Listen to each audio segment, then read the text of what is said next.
Okay, for the furnace people out there that know a little bit about furnaces, I might start up here. It's kick on every 5 minutes. It's really cold here. My Inducer fan has got a yellow thing there, a cap, and a yellow cap there. Well, you know, of course I shut out the furnace, but I took them caps off and water just gushes out of there. And my Inducer fan seems noisy, so I'm waiting for it to turn on here so you guys can listen. When it starts up, it's noisy, and don't know if it's getting a bunch of water in the bearings and wrecking it. I don't know if they didn't properly install it right, but it's got a 5-year warranty on it for parts. Actually 4 years now, I think. But it should be turned on soon. But I can't figure out for the life of me why water would be coming out of there and out of there. It's coming out of there like crazy, you know, out of this thing here.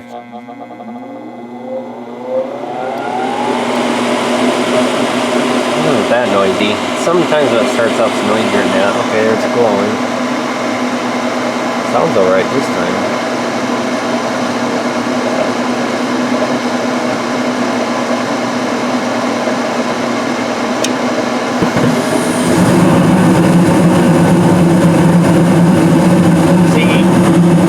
One thing I hate about that is that glow stick. I don't know, somebody said the electronic igniter might have been better.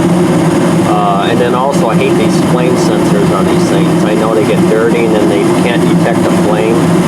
And the most common thing is the pressure switches. They get plugged up or they go bad. That's the only things, or the board down there, the fan turned on. You can see it's, see there now, you see it's flashing orange. That's heat status. Well, you know, it's working, but the Inducer fan makes this noise like it's struggling to turn on. And like I said, when it's not running, of course, I turn the breaker off. I go in here, and this thing's full of water. And that little yellow thing below the Inducer fan thing's full of water too. So if anybody knows, it's a Coleman TG9S060B12MP11B. That's the model number. 2016 Coleman furnace in my house.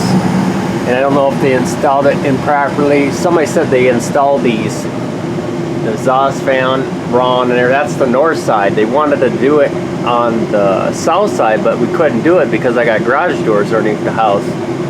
And the north side is not good because the ice is over, but I haven't had any problems with the intake. But there's a lot of moisture coming out of this.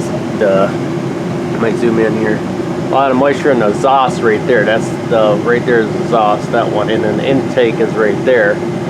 I checked the intake and it's sucking in air, and it's, you know, it had some ice in it. I cleaned it out, but I don't know. Somebody said they improperly installed that. I got it marked there where I'm supposed to put a T in there in case I have issues, but I can't see why you couldn't run it like this. But then the trouble is you couldn't, because this thing here goes into there, the pressure switches. But I'm not sure if that's installed properly or what, but they inspected it and they claim it's good. I don't know, but there's water coming out of here all the time. There's still water drizzling out of there now. I don't know if you can't see it, but it's coming out of there all the time. But why would there be water there? I just don't understand that. But it's been running good, so I don't want to mess with it. But I just find that odd, because I kind of hear water swishing in there when that thing is spinning, the Inducer fan. So I just thought I'd do a quick video, and if anybody has some tips or anything on it. I mean, it's been running good. It's kicking on every 5 minutes because it's really cold. I'll show you outside here. And it's not good on the other right without that panel, so. But it's snowing right now. And my deck is like, yeah, see, it's snowing out here. My deck is right here, and it's got a roof, and there's no way to put anything. You can't put the exhaust thing out this way, so they had to go out the north way. The old furnace came out here and went up here where the hot water heater is, and went up on the chimney, so it was not an issue. But since that old 70s plus Heil 1990 was removed, you know, the new 95% have plastic PVCs, and I think is there 95% the lowest one? I don't remember, but there's a 98% too. But see, it goes from there, but it kind of looks like it don't go out. See, it goes down and it dips down. I wonder if that moisture is not going out the exhaust like it's supposed to, and it just sits here. I don't know if it's supposed to just go in there. I don't know. I don't know anything about this new stuff. I worked on these old ones. I knew a lot more about them old ones than the new ones. So if anybody knows, please let me know. Thank you. Get a farm video out eventually. Just got home with my car. I have been busy with appointments, so I'm sorry for the lack of videos. Like I said, I had another appointment today, and I'm going to have another one in the next 3 weeks again. Oh, that's all I have is appointments. So yeah, 8,800 miles on her today. That's all I got on her. Had her 2 years in March 5th.